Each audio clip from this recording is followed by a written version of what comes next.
आता बघूयात राजकीय टॉप 9 बातम्या।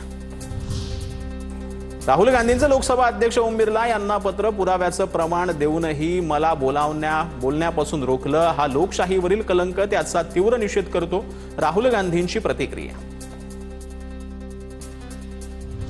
अजितदादांसारखी व्यक्ती सुरक्षित नव्हती तर तुमच्या आमच्यासारखं काय, यशोमती ठाकूर यांचं वक्तव्य। तर अजित पवारांच्या विमान अपघाताची चौकशी झाली पाहिजे, यशोमती ठाकूर यांची मागणी।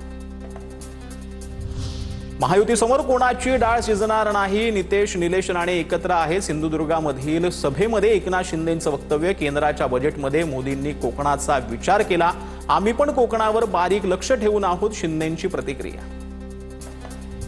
उद्धव ठाकरेंच्या कार्यकाळात आम्ही हळूच शिंदे साहेबांकडे निवेदन द्यायचो, तेव्हा हे शिंदे साहेब आमचं काम करायचे, नितेश राणेंची प्रतिक्रिया। जसे आमच्यासाठी आमचे नेते देवेंद्र फडणवीस तसेच एकनाथ शिंदे साहेब आहेत, जाहीर सभेत नितेश राणेंचं वक्तव्य।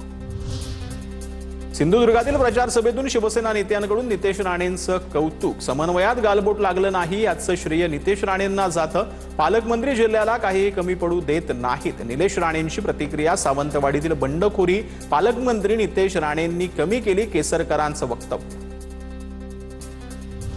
मैत्रीचा एक नवीन अध्याय, भारत आणि अमेरिकेतील ऐतिहासिक करारातून मोदी आणि ट्रम्प यांच्या मैत्रीचा विजय, मुख्यमंत्री फडणवीसांचं ट्विट। मुंडे साहेबांचा पोटी जन्म तरी आमच्या पक्षात घराणेशाहीला वाव नाही, पंकजा मुंडेंचं वक्तव्य। संघर्ष आणि अनेक सभा आणि आमदार निवडून आणल्यानंतर पद मिळालेलं आहे, पंकजा मुंडेंचं विधान।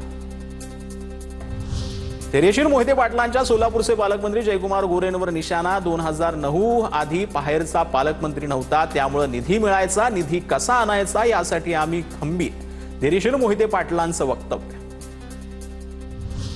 लाडक्या बहिणींना आम्ही 2100 रुपये दिल्याशिवाय राहणार नाही, मंत्री हसन मुश्रीफ यांचं वक्तव्य। अजितदादांनंतर ते खातं आता मुख्यमंत्र्यांकडे गेलंय, अधिवेशन झाल्यानंतर ते खातं पुन्हा आमच्याकडे येणार, मुश्रीफांची प्रतिक्रिया।